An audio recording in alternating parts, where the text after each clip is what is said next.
On PM Express tonight, tracking government promises, the Dear Nana Addo effect. If you're following the last 3 weeks, we've been rolling out a series called Dear Nana Addo that essentially tracks promises made by this government when in opposition, when campaigning to become a government from the perspective of ordinary citizens. And prior to the 2016 elections, we know the MPP made a number of promises captured in their manifesto that we've been tracking: one constituency, $1 million, one district, one factory, one village, one dam, the establishment of a Zongo Development Fund, also the broadening of the tax base with the formalization of the economy was one of the things that was also promised. The MPP also promised to expand health promotion programs as well, scale up the disease prevention strategies as far as government is concerned, improve access to curative and emergency services, was something that they promised. As far as the NHIS is concerned, strengthening the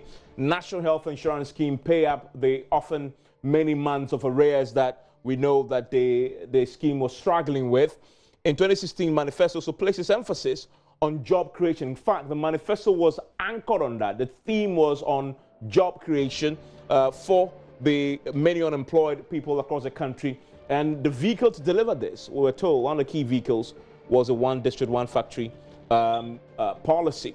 We also, among the policy initiatives, was to achieve this to redirect the focus from taxation to production. And in the wake of the mid-year budget review, the NDC has been criticizing the government for going back on this particular promise to move from taxation to production.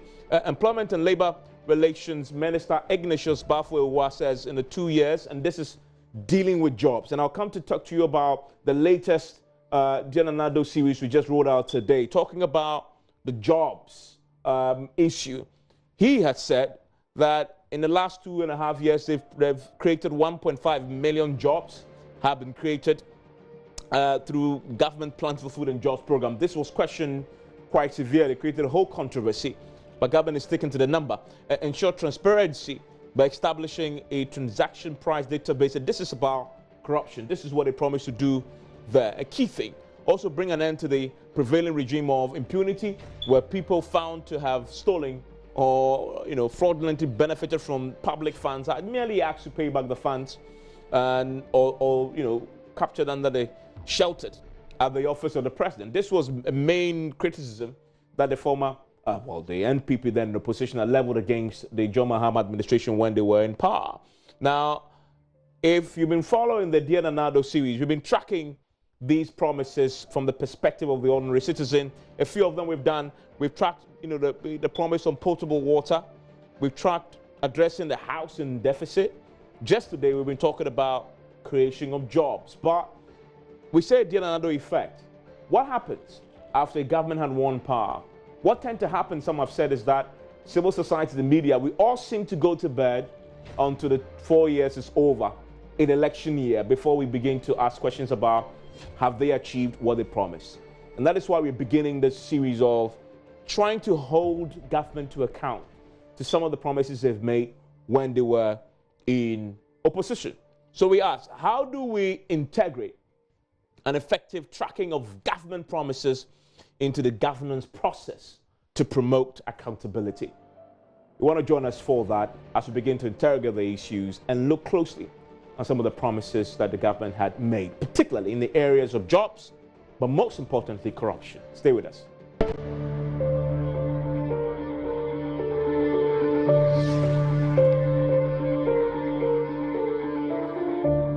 You're live on PM Express. Tonight, my guest in the studio is Yao Boabinga Samoa, is the MPP Communications Director, is a Member of Parliament for Adentan constituency.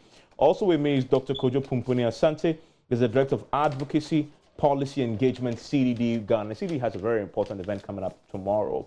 It's going to be live on this network as well, and as well as Joy 99.7. That's it's Kunti Nakwemu, public lecture series coming up again. But tonight we're talking about tracking government promises, the Dear Nana Addo effect, and the MPP has had cause to raise a bit of concern about the Dear Nana Addo series, but it's simply about tracking promises that the government had made when they were in opposition, for which reason many people voted for them to come to power.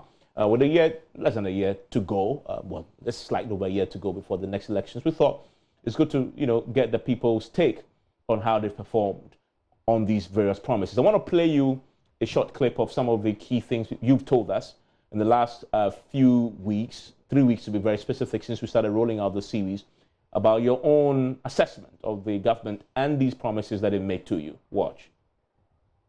The water is not good for our health, and when we are using it, because of that, when we come back from school, we can't wear white clothes. This village consists of a population of about 1,500, but as I'm speaking now, we can only get about 500 to 600 people living in the community because of the nature of this thing. Most youth have fled the town to other places for greener pastures. Our Excellency Nana Addo, please, you have seen the water we are taking here. As a normal human being, this water is not good for our health. So you need to do something about it for us. I can't try renting a place whilst I don't have the capacity. It's all about financial crisis.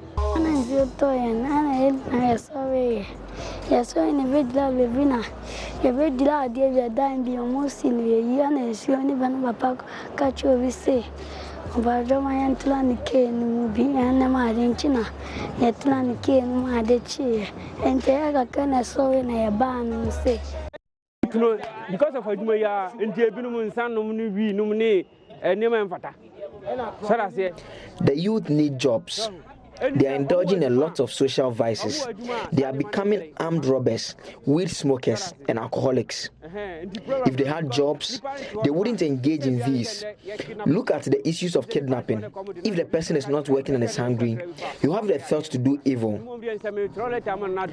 If I'm asked to write a letter to the president, I will tell him that, as a child, I'm pleading that he pays attention to Nungwa. I've lived here for 24 years, and I've never seen any government project here, so I'm on behalf of the youth pleading that he puts up a company for us. I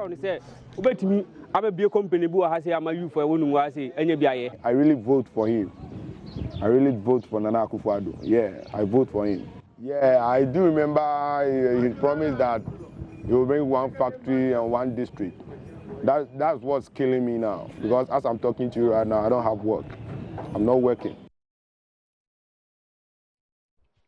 So a few of the voices there, and all of them, the first one was the issue with the water, and it was based on the promise that the vice president articulated, which was found itself in the manifesto as well, which is that in the first 2 years of the government, no community will have a water challenge. A direct quote there from and if you watch the whole documentary, it starts by watching the vice president on the campaign platform making that particular promise, and obviously 2 years or more into administration, there are many communities still battling with potable water challenges. Then there's the issue about jobs, which you just heard there. Government, in fact, the whole manifesto of the NDC was anchored on the premise of jobs, an agenda for growth. And 2.5 years in, one of the vehicles that was supposed to deliver the jobs, which is one district, one factory, hasn't seen a full realization yet. There are many factories that have been committed, have been done and commissioned, but the promise was one district, one factory. And so it's as simple as it gets. Do you have one district, one factory now, and how many jobs have that created? It's a conversation that we've been having over the years. Also, one of the other things that you watched there was housing. And if you look at the manifesto, the promise was made to significantly reduce the housing deficit. Today, there's a major event that has happened with the cutting of a sword for a 100,000 units of housing that are going to be built, costing $5 billion, UN-backed project. So the government will say, yeah, we are doing a lot in that direction. But let me bring you in, Bobby, and somewhere on this.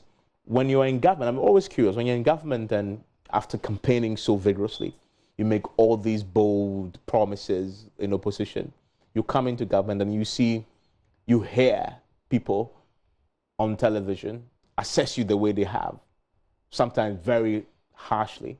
Media picks up on that. I wonder how you feel, how you take that. A couple of things. I think, let me say good evening to your viewers who definitely are expecting these opportunities, and they deserve them. But a couple of things. Clearly, we must situate promises in the context not of quantitative, the numbers only, but in the long-term vision to transform so that everybody has access over time to these opportunities on a sustainable basis. Now, one of the difficulties of our political process is that on the outside, you don't even have access to the internal workings of the economy to realize the real opportunities you have, whether or not there's a fiscal space to do the things you say you're going to do. That's one. Two, we are underestimating the impact of the transition and the immediate short-term things that you come up with. If you promise things that you're going to do, the assumption is that you come in immediately and it all gets done on a global scale. 100% water across the country, all the roads are fixed and all that. But this is a 62-year-old country. We are still battling with some very basic deficits. That's not to say that a government is not responsible for what it promises to deliver to the people. But we must, as a government, having come in, look at, first of all, the sequencing. Not everything can be done at once. The resource envelope, and then the transition. There's a transition period where you have to take charge of the resources you have in the country, take charge of the people and institutions, assess the policies you've come to meet, the projects you want to continue, and those you want to put in yourself. Get all this going against the immediate backdrop of the things that you come here you have to deal with immediately, which is the economy. So you arrive and you have an economy where the fundamentals are all plunging in the wrong direction. Immediately, you have no option but to deal with that. Even if you jettison all your promises and deal with that, because your promises are founded on a healthy economy. Without the economy, there's little you can do. So you are immediately confronted by the need to resolve the economic situation. So for us, we come in and we find that we are in the IMF, we have a debt overhang, we have literally a epic lower middle income country, all the fundamentals in the wrong direction. There's road arrears and energy sector arrears weighing down the financial sector. There's no fiscal space at all, literally broke, as it were. You now have to struggle. And whilst you're broke and the IMF is in, there are strictures, there are conditionalities, some of which militate against your own promises, because you need fiscal space to invest in your promises, which you don't have, because the IMF says you can't do this as long as I'm here directing what you must do in order to get healthy again. So in 2.5 years, we are able to get the IMF to accept that we've restored the overall macro framework. And in that period, which means that we've brought down the debt overhang, we've had to manage the debt process. It means that we've settled a significant part of the arrears that we came to meet. It means that we've managed to resolve the energy debt, which was weighing this country down tremendously, with doomsaw and all those other things. We now have the lights going on. And even whilst doing that, ideally, technically, no government ought to have been able to even touch any of its promises, because this is a tall order already. But even in that period, we've also managed to put down some of our flagship promises. We've managed at the same time to create fiscal space to run free SHS, which is a major development for this country, socially inclusive, knowledge economy being built towards the future. We managed to deliver 1D, 1F, not 250 districts. But like I said, it's an incremental process. We have started, it will grow, it will sequence, it will prioritize, and we're going forward. So we are heading towards 100 factories, and we are getting there. We've managed to achieve some level of employment, in spite of the IMF being on our neck. In the health sector, we need to get about 54,000 people in onto the public payroll. We managed to get about 100,000 graduates into NAPCO on the public payroll. All other institutions combined and otherwise about another 340,000. You have YEA, you have the forestry, and then, of course, planting for food and jobs, 1.5 million people out there in the countryside enjoying access to those opportunities. And then we have also made some far-reaching legal and institutional changes, particularly to do with the financial sector. we've managed to fight and restore stability to the financial sector. This is a legacy problem that was crippling the economy as far back as 2014. As far back as 2014, the government and the IMF knew that 9 banks were in dire danger. They were literally dead on their feet.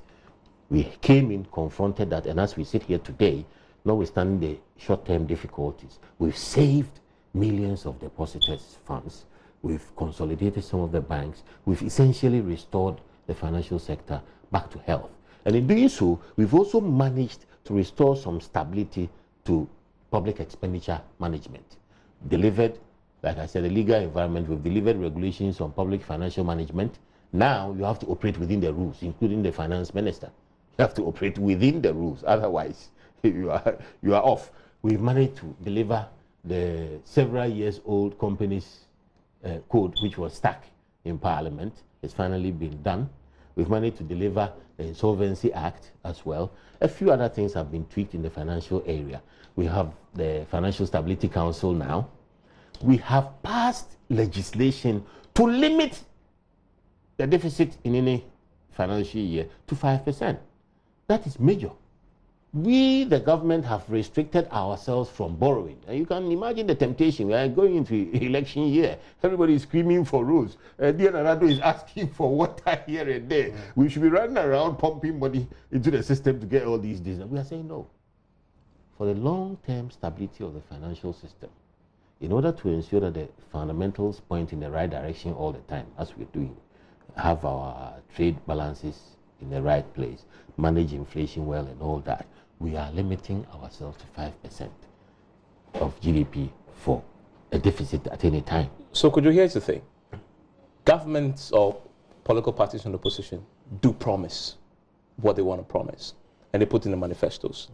His point is sometimes you come in, reality means you have to do other things first before you go on to the things you promise.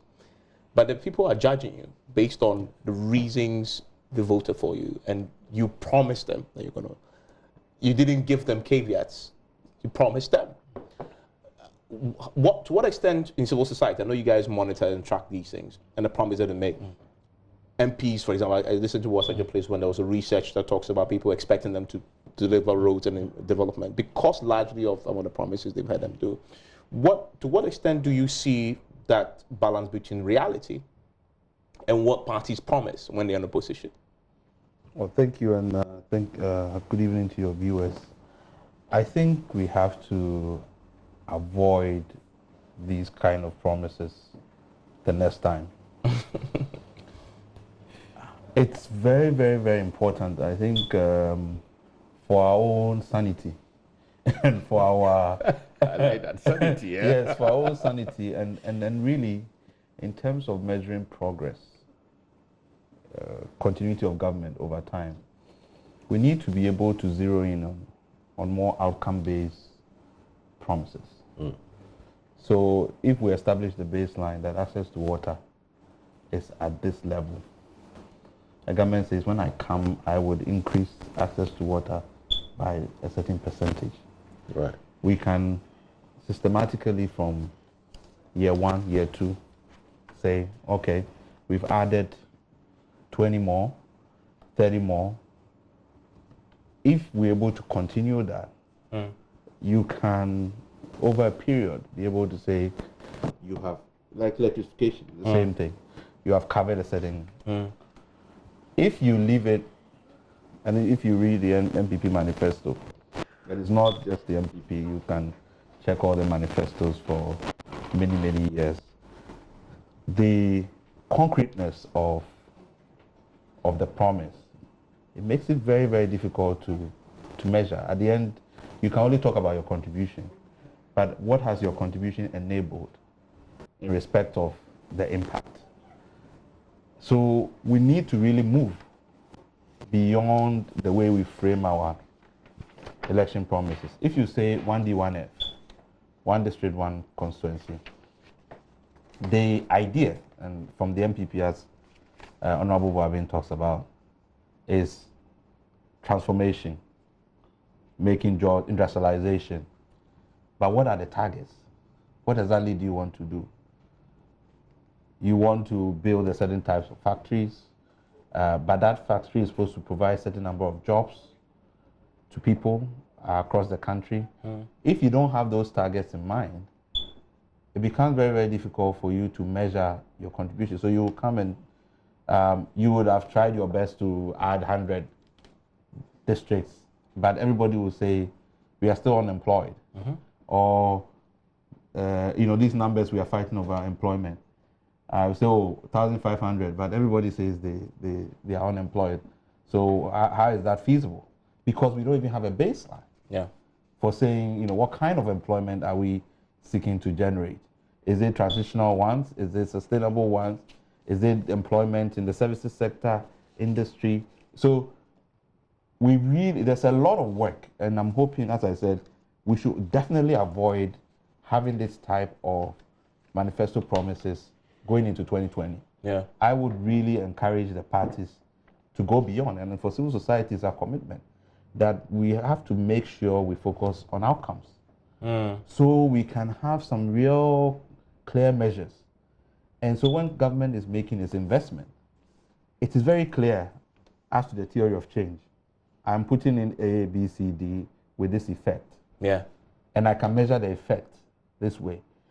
If we do that, I think it makes it easier, because you can take any of the promises about job creation from the last 4 elections, and you can still tell whether or not we had lowered unemployment, or we, you know. You don't even have statistics. You understand? So just to demonstrate the point you're making about the kind of promises that have been made, I want you to listen to Dr. Bawumia making this very now famous promise about water, which was the subject of affairs Dear Nana Addo. Watch what he exactly said the party will do in 2 years.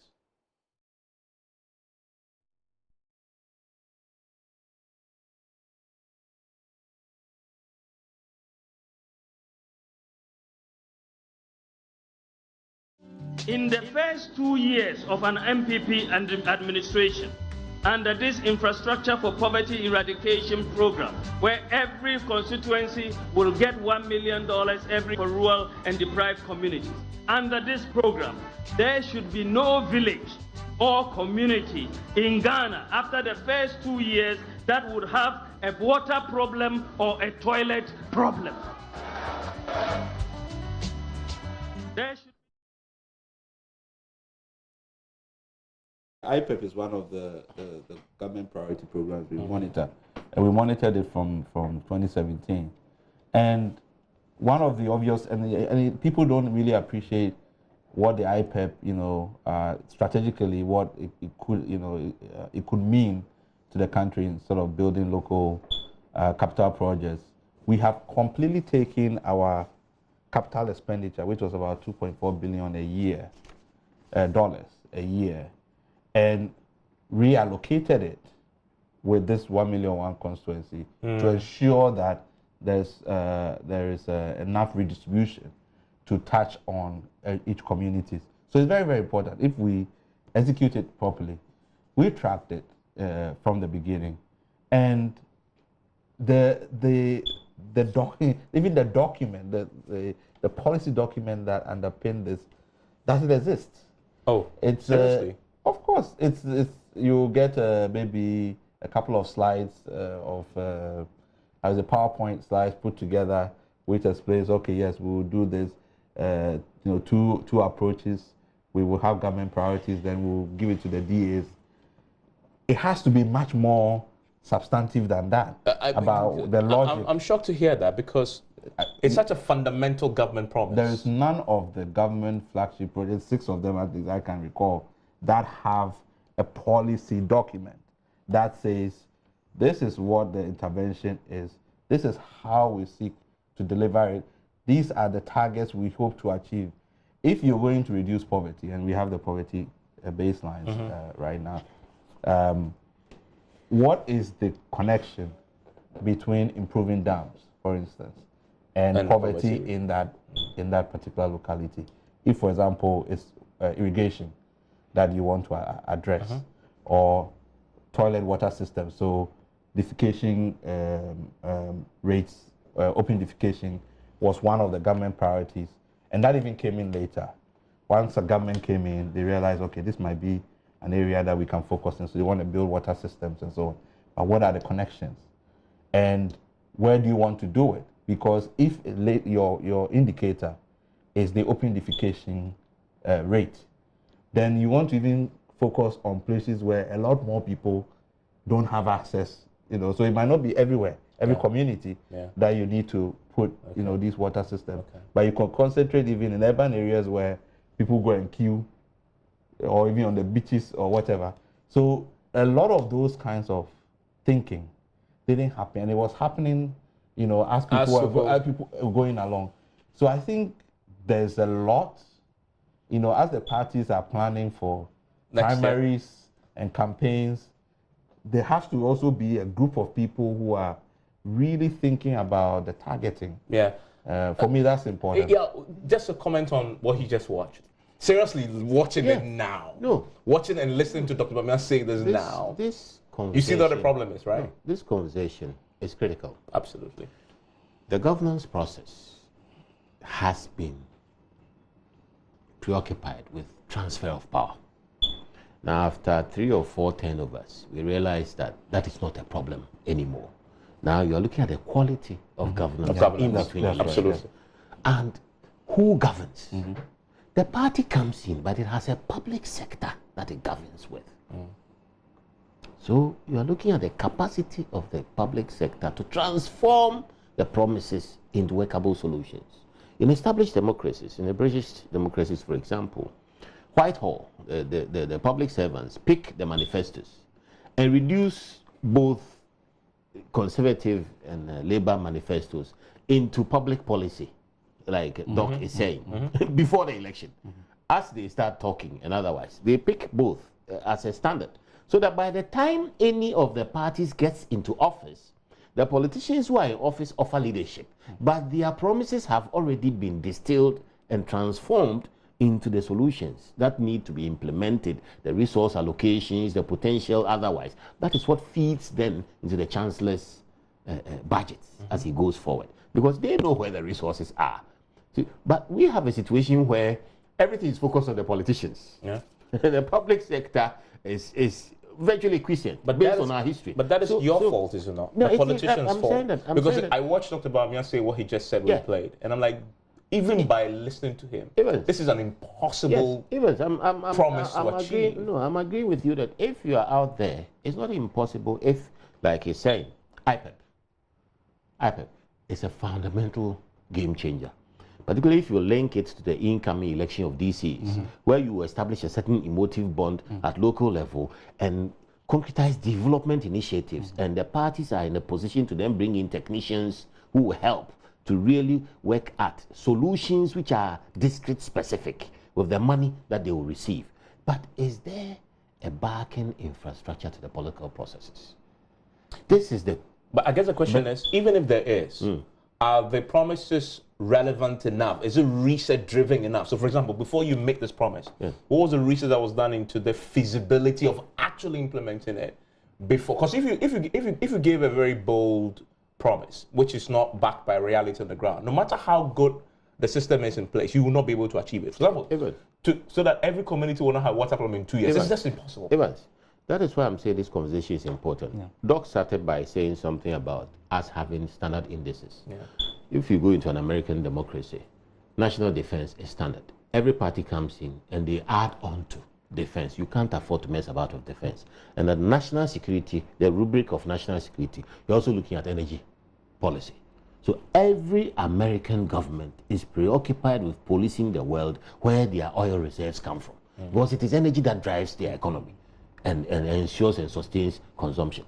We are having this conversation. It's a conversation that is necessary to establish these parameters and indices. These are not matters that are there before and that we are running down. These are matters that have been absent. That's why I'm saying that we are moving now to that qualitative conversation.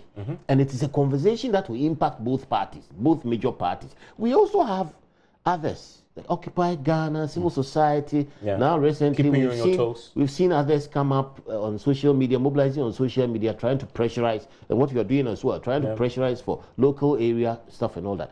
We are getting to that point where the conversation is about actuals. Conversation is about reality. Conversation is about whether or not there's a resource envelope large enough to meet all our needs at once. Sure. So there's a certain rigor being imposed on the parties now. I dare say going into the next election, I sometimes think we have even done too much. And that we should be consolidating, really. That the MPP has done too much and should be consolidating rather than continuing to add on. Yes. So I expect, as we go forward, a campaign that looks at the softer issues. Implementation, the capacity building required, e-governance, where we have reached, the impact of the impact of what we are doing in education, where we are reforming the entire infrastructure, from teacher training to free SHS, to governance of tertiary institutions. You know, we need to be looking at consolidating the innards of this, getting the referendum sorted, so that we bring Ghanaians on board deeper participation, getting Ghanaians to realize that we are giving them the power and that they should take the power. So these are soft issues that the times demand. Yeah. So as I sit here watching Dr. Bawumia, I dare say, in quantifiable terms, notwithstanding that we may not have delivered water to every community in 2 years, we have also delivered on other areas that have strengthened our capacity to deliver the water going forward. That is what I believe, and that's why I'm saying that you come in and in the short term, you're constrained by things that are caveats that we didn't deliver. But you see why that becomes a challenge. For the people you promise, you live or die by your promises. So because you said 2 years, Evans, not necessarily. They will hear you and say, yeah, but that's not what you promised. Evans, but not necessarily. The people are also part of the government. The people realize what you are doing for them. The people realize that you may not be able to deliver everything. You think they do? Oh yes, it depends on the conversation you have with them. But it also depends on the expectations that you give them. Okay, let's look at it across a certain spectrum. I'm a barber. My biggest problem was fuel to run my barber shop. I'm in an urban area. Or cost of electricity. Cost of electricity. But at some point, I didn't even have constant electricity. I had to buy fuel in a small generator, which I kept repairing. So there were days when all my income went into sustaining my brand, electricity-wise, energy-wise. Now, I'm able to go to work and pay electricity to the service provider and have a profit, because I don't have to deal with fuel issues and all that and all that. That person has a certain basic life-sustaining income process out of this process so far. And it's not likely to say that because I don't have water in my village yet. Because he may have water, he takes water for a standard in peri-urban Accra, but his village may not have water, and he goes there for funerals and finds that there is no water. He will not advise his grandmother to vote against the government because water hasn't arrived here yet, because Dr. Bawumia said it would arrive in 2 years. He is more inclined to be comfortable with what he is experiencing and hope that other things will fall in place going forward. Well, I don't know. I think voters can be, how do you say, they have multiple identities. We've seen it in many elections. I think when we did our pre-election survey the last time, I think the list of issues that were of concern to voters, I think number 1 was bad roads. True. Number 2 was perceived government corruption. Yeah. The job opportunities. So, and you can go all the list down to national embarrassment. Yeah. So people, a few people feel embarrassed they feel by being Ghanaian. That taking money in a plane to go and give to blasters. They embarrass the state. They embarrass the state. And people will actually vote based on that. Yeah, that they got them upset that the government is embarrassing as Ghanaians. So voters can be quite complex in that sense. But we really need, we are not going to succeed. We run a democracy, very, very competitive. The turnovers are very quick. People have a short time in government. So there's a lot of pressure to want to do so many things and answer everybody's questions. The president is in a hurry. You see, but it's not healthy for us as Ghanaians, because it means that you would rush into projects. The way you deliver them are not efficient. They are poor quality. Our roads, as you know, a lot of projects gets abandoned. They don't really get to last year. You know, gets abandoned. We are not paying attention to public financial management. We are not paying attention to corruption in a way that reduces, you know, like there's more money that you are left with. You can deliver a lot. So if people's expectations are also not managed, that how are we going to make sure everybody gets water, potable water? The populace have to be able to have some understanding that is progressive. But how are you going to do that if MPP promises, you know, to do it in 2 years? NDC wants to beat it and say, no, we'll do it in 1.5 years. and as long as it sounds good, you get into power, nobody delivers it. And what happens to the populace? They became fatigued. Yeah. That, oh, these you can't trust any of these. And you sense that a lot now. There's a lot of skepticism, cynicism about politicians. After rounds of elections, people, and I'm sure in some communities, they've been promised their roads would be done. So every 4 years. From 2008, they are going to do a road. Are going to do it's not been done. Yeah. They lose faith in the political process. So that I think has to be fixed in one way. The manifestos are a key point of that. But for me, my real concern is how we use public resources. Yeah. Because we don't have a lot. As Honorable says, the fiscal space is not there. Mm-hmm.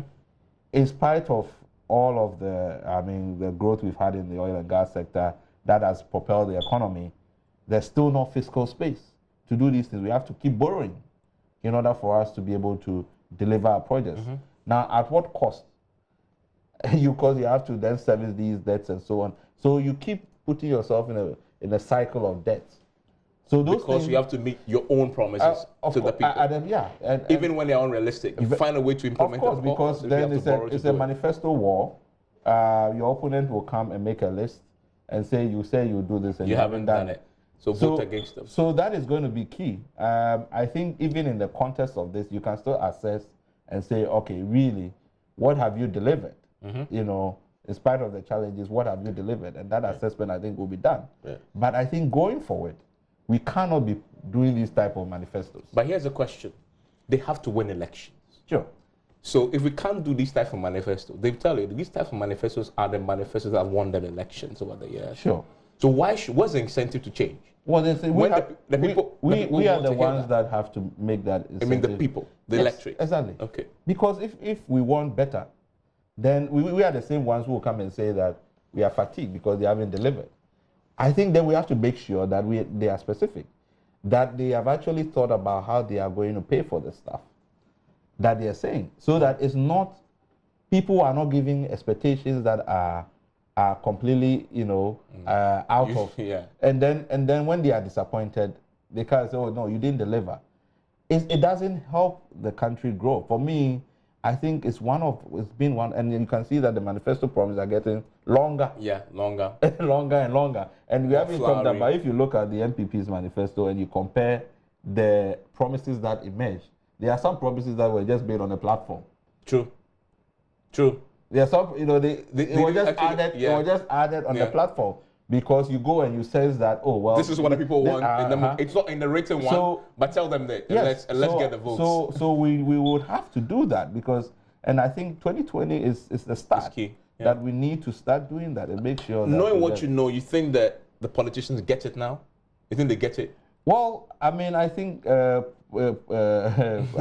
politicians are very risk adverse in spite of the energy and the activism that if something works and it's not broken, they're not going to do anything different. But that's my question, actually. Yes. So that's what I'm saying, that who are the people who they are trying to persuade? It's us. So we have to signal, and we have to be able to educate our people that, yes, it's fine if all these things are thrown out, but if they can't really be delivered, nobody benefits. So let's deal with the things that can be delivered and be evaluating people based on whether they can deliver these things.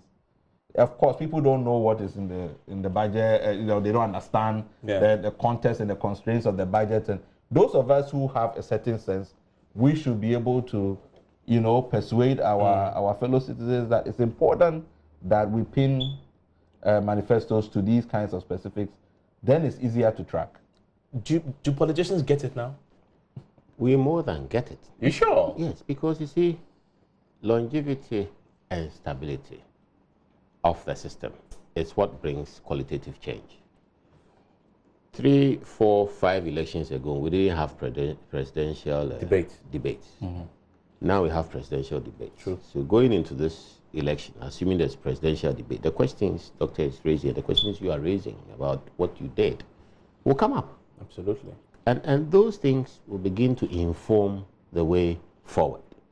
So and then in terms of achievement, there are individuals who are drivers of benefit. They will tell you what they've achieved. For example, people access the courts now. Mm-hmm. Significant population of people access the courts. They'll tell you e-governance in the judiciary is helping them. People can now renew their NHIS cards from home on their mobile phone. There are real, genuine individuals who have done it, and it's worked for them. So they are convinced that something has happened to them. People can get licenses on a fast track, a DVLA. It's never happened to them before. Now it's happening to them. They can get it. Interoperability. Somebody has a card. He can now transfer money from his bank onto his Momo wallet. And he's banked in a village. Elsewhere, it's happened. It's not happened before. So there's a feeling that something is happening to them, linked to the political process. And they may not understand the larger issues of the budget. Some of them, like I said, may not even be impacted by all the promises at the same time. But there's a certain change that is impacting individuals. And cumulatively, you get a sense that something real is happening to change their circumstances. And this is something that they didn't have before. Yeah. Once you are able to track that, once you're able to put your finger on that, that is where you emphasize.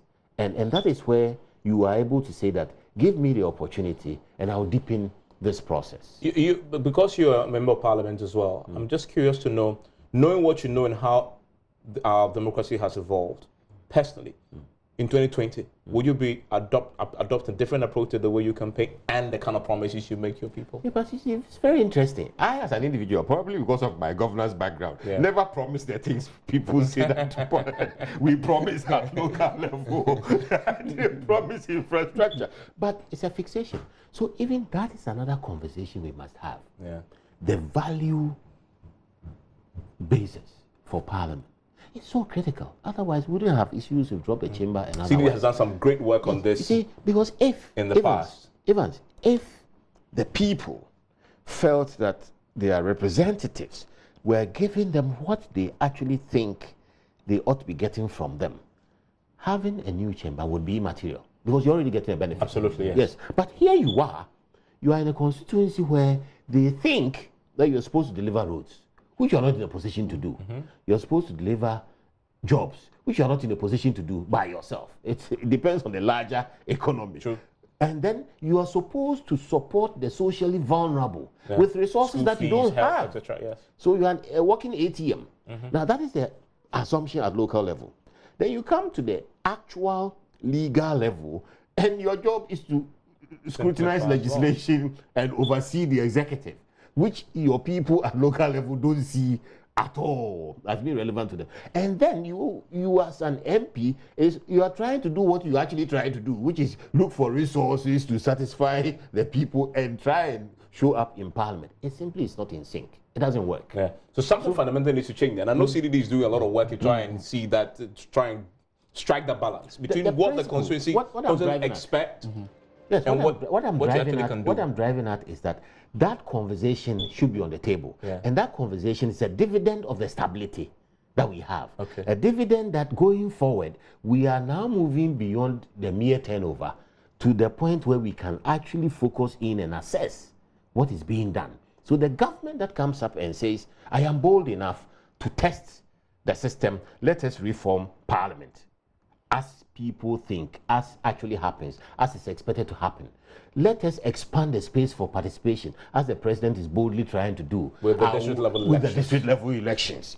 Those are the things. I've created 6 regions. I'm bringing governance closer to people. Those are the things that will begin to impact, so that more and more people are drawn into the vortex, and then you get a situation where you have a catalyst driving out there, and the politician will then begin to be in sync with the people. With the people. I want to take a quick break. When I return, I want to isolate corruption for a minute, because the thing about both gentlemen in the studio is, Babia Sama, you forget, was the founding executive director of the Ghana Integrity Initiative. That's where I first encountered him way back in the early 2000s. And so when it comes to corruption, he knows his stuff. And there's a lot of accusations being leveled against his government. In the last few days, in the wake of the Manasseh Zuriawuni report on the PPA and the contract for sale, that has generated a lot of controversy, but discussion about the state of the fight against corruption. You know, Dr. Kojo Asante himself is a key member in that fight as far as civil society is concerned. We'll examine shortly what the NPP said they will do about the fight against corruption and whether they have actually done any of those things they promised. Stay with us here on PM Express.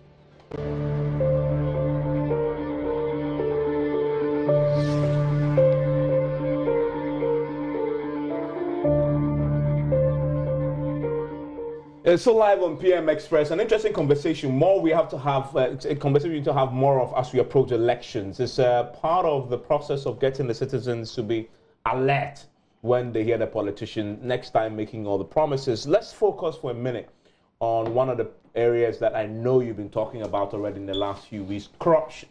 And if you look at the NPP's manifesto, some of the things they said they will do in corruption, I want to quickly run through them for you. They want to establish the Office of Special Prosecutor. They have done that. That's number one in the list of things they said they'll do. Two, enhance accountability in governance by promoting effective separation of powers. Something that Yabambe Sama has talked about, reforming Parliament. It was number two on the list of things they want to do. And strengthening Parliament to be more effective in checking the executive. They also said that require the president to, within 14 days, forward a list of appointments made in pursuant of Chapter 24 of the Constitution to the Auditor General, that the Auditor General publish periodically the list of all persons appointed under the Chapter 24 of the Constitution and amend the law relating to the asset declaration to provide for sanctions which may include forfeiture of appointment. Has this happened? Well, we'll check. Establish an automatic mechanism for transfer of statutory funds to designated agencies, Get Fund, DACF, NHIS. Some say that hasn't happened because we still get diversion of funds elsewhere sometimes. Amend the relevant sections of the Criminal Offences Act to make corruption a felony. Has that happened? I don't know. Reform laws to set time limits within which an appointing authority must fill any vacancy or confirm a person acting in that office where that institution has a watchdog role. Some readily will point to the IGP's position. He's been acting for how long? The party had a promise to reform the law to set a time limit for which reason you can act in such a sensitive position. Obviously haven't done that. Ensure the passage of the Right Information Bill. They have done that. Ensure the strict enforcement of the Public Procurement Act. Well, that brings into sharp focus Manasseh's work.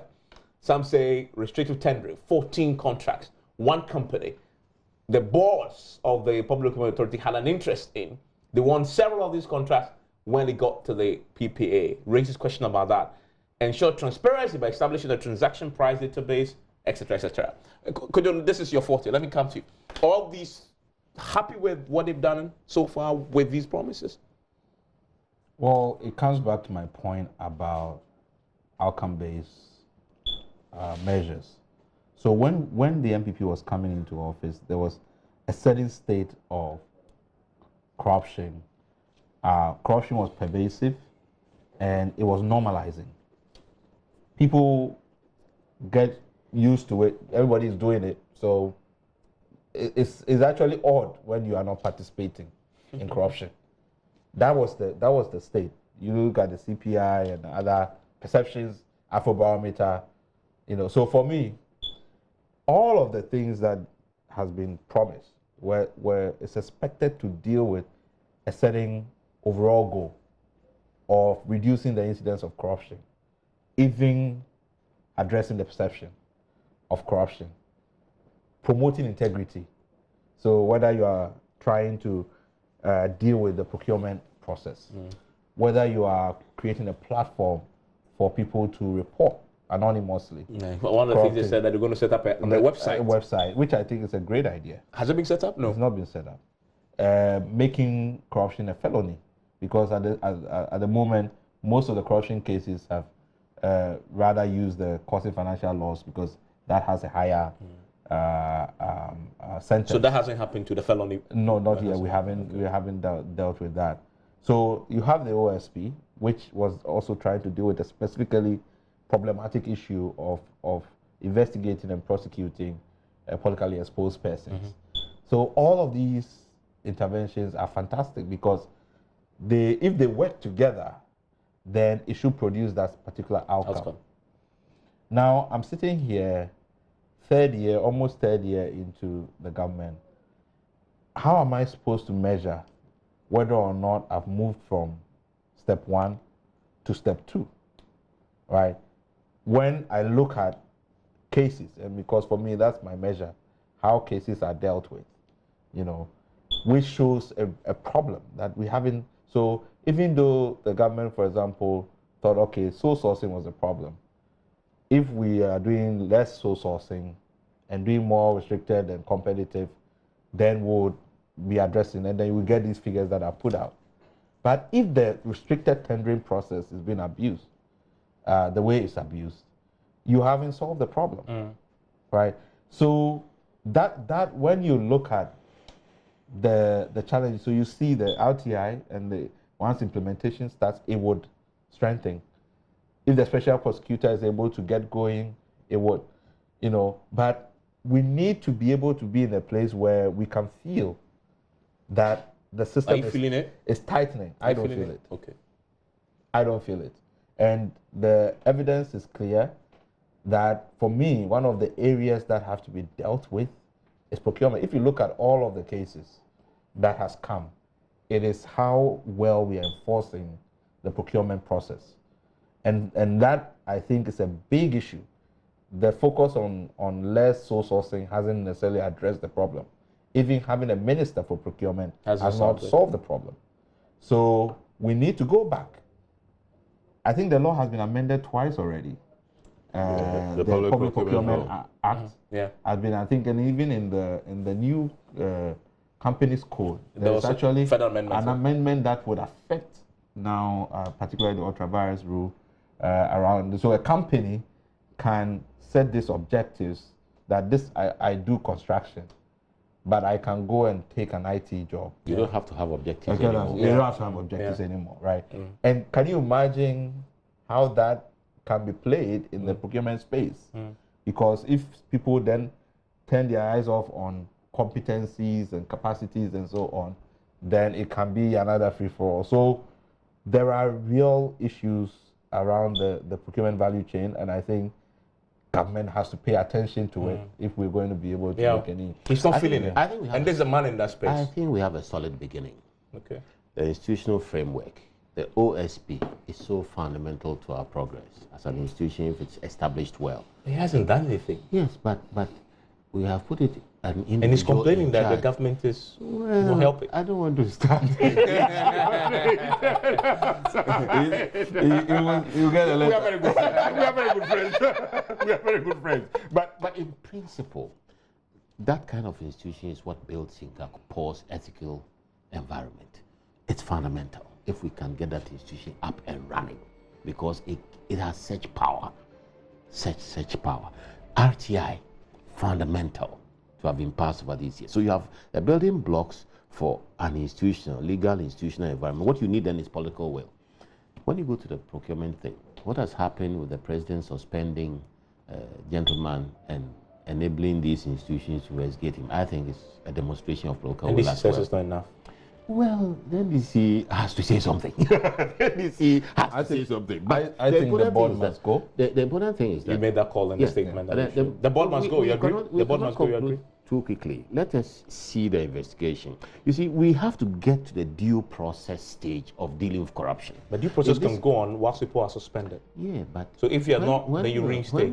When you presume and prejudge, because the word corruption It's very potent in our political process. As soon as anything comes under the rubric of corruption, then you are rushing in to do things. But I'm saying that over the years, and Prof. Doc will agree with me, we have tried all manner of ways to control this process, and it's gone astray, including death. So this is the time to sit back and really institutionalize due process. This PPA had genuinely made some savings. But it turns out that the man himself also has this thing. What do? Do you damn the entire PPA as an institution, its processes, or you zero in on the person who has done that and deal with that person thoroughly and reform the institution if it is gone that far into the institution? But you need a basis. You need at least an investigatory report. You understand what I'm saying? You need some sort of, to confirm guilt or otherwise. It's very important because we are in a stage where all you have to do is scream corruption. Yeah, and people are being hanged. Rightly so. Scream corruption. Yes, but briefly, we're going to wrap up. I think, I think for me, one of the fundamental things we are missing is the ethics part. You see, a lot of the corruption starts from our failure to deal clearly with ethics. Issues around conflict of interest, issues around, you know, just people's ethical. There are some things you cannot legislate for. So you have to just stop people from doing it. That is where the OSP would be fundamental as an institution. The code of conduct for me it's important. Gentlemen, I'm grateful that you joined me for this conversation. So conversation we'll have again as you approach the 2020 election, just to get the electorates more alert on the issues. I'm grateful. I hope you go easy on Dear Nana on the larger questions of every community getting everything. By the time we get to the free SHSs, when that whole report was about praising you, you'll probably be happy that. I'm waiting for that. My name is Emma Smith. Enjoy the rest of your evening.